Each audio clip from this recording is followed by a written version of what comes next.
¿Sobre qué guerra y sobre qué Madame vamos a verlo?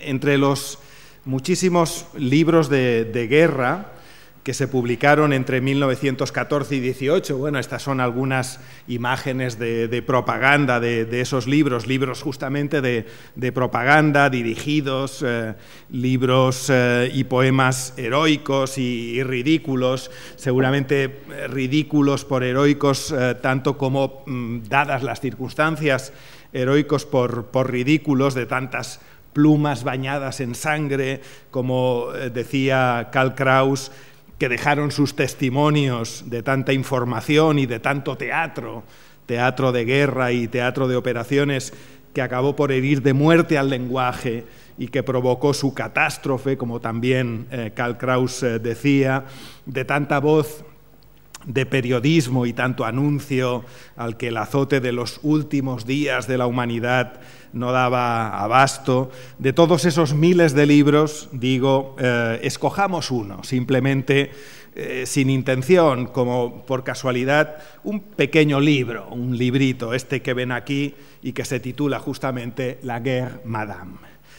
Publicado en 1916 por Cres, en una colección apropiadamente titulada, como ven, Bellum, y con un frontispicio de Jean Lefort, de quien ya habían aparecido algunos álbumes de dibujos y grabados de guerra, o impresiones, como con toda propiedad se diría, uniendo inesperadamente lo nuevo y lo viejo, el arte y la tecnología, o el arte y la vida.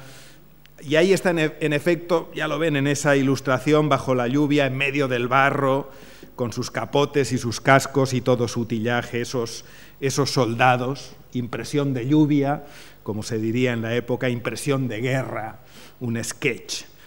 Pero no sigamos por ahí, que ya tendremos tiempo de llegar, y volvamos al libro. Fue publicado anónimamente, como ven también en esta imagen, para convertir la narración del protagonista en algo más verosímil, sobre todo teniendo en cuenta el relativo, claro, era bastante corriente en este tipo de cuentos, el relativo golpe de efecto final.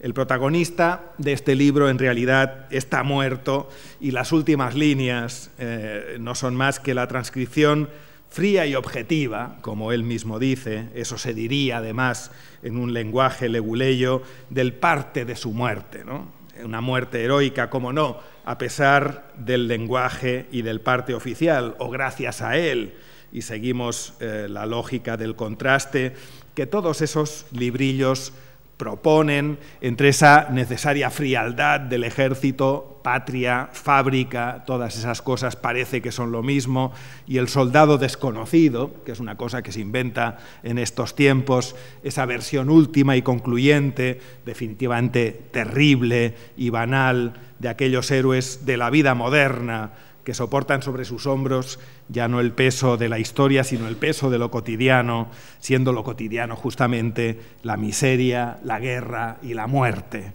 Maurice Bernier, que es el protagonista de este libro, dice el parte final, gravemente herido en el momento en que, armado con una bomba, conducía a sus soldados al asalto de una trinchera enemiga, ha sucumbido a sus heridas, etcétera, etcétera, en este lenguaje que ustedes ven.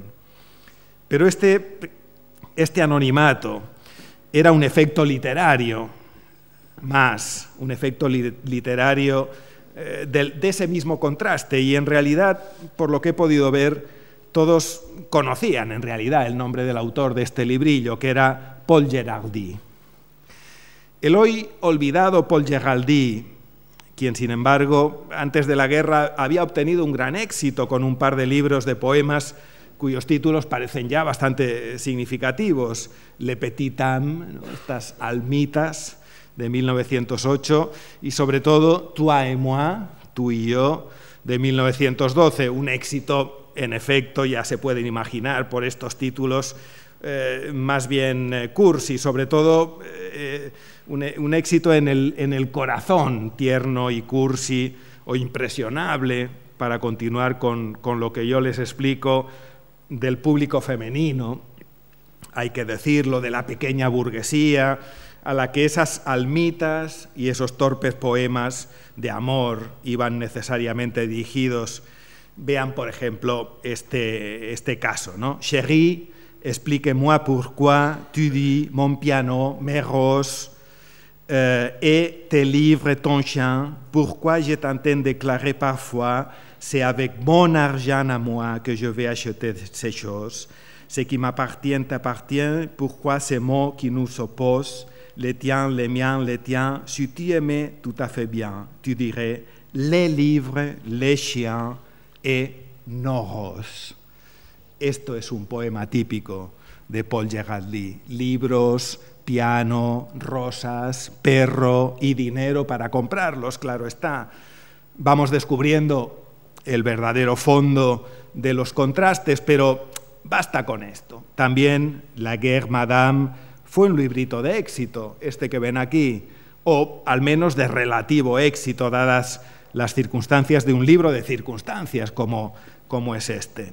Y ya sabemos lo suficiente y de sobras de su autor como para reconocer el título, La guerra, señora. Se la voy a explicar.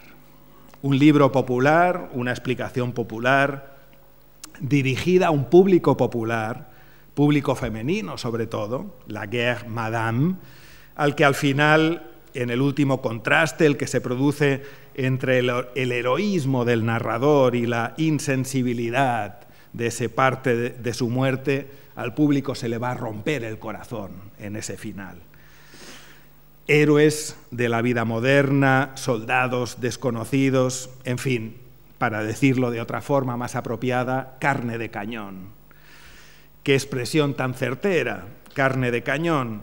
Yo creo que es certera sin ironía ahora para esa guerra que necesitó amasar con hierro tanta carne, más que romperse, que podrían hacer los corazones, sino encogerse como los hombros, por cierto, ante los despojos de tantos soldados.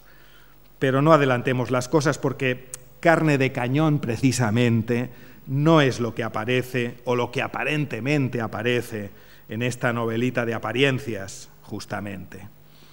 O este cuento escrito como la crónica de un día de permiso de este tal caporal Bernier, que en el tren que lo lleva hacia París ve pasar con impaciencia los letreros que anuncian los pueblos de las estaciones. Un recorrido, en verdad, fácil de reconstruir. París no está muy lejos, sino medido en kilómetros, tremendamente cerca de las trincheras y de los hospitales de campaña desde los que él, por así decir, regresa. O al revés, porque el inicio son los paseos por un París más bien regresado, como si no fuese él, sino París quien regresa a él. Todo cuando este tal Bernier llega a París, después de pasar unos cuantos meses en las trincheras, todo está sorprendentemente igual, incluso, dice él, o cree él, más tranquilo o más provinciano. Es decir, como si fuesen vacaciones en París. Y él, Bernier, es un visitante que recuerda una imagen que al mismo tiempo es la misma y siempre también es la otra. Creía que se sentiría un extraño y en realidad, después de pasear un poco de Saint-Germain al Louvre, cree que no lo es. Cree, en efecto, no ser un extraño, aunque eso puede ser mucho creer, desde luego. Con su uniforme de soldado y su casco, que no lo abandona en ningún momento, las gentes lo miran disimuladamente en el metro, aunque el olor del metro le resulte a él tan familiar. Y en fin, quiere estar solo, mirar él también y no ver a nadie, no ir a las casas vacías de sus amigos muertos o de sus amigos vivos, a las casas de los padres de sus amigos o a su propia casa, que también está vacía en París.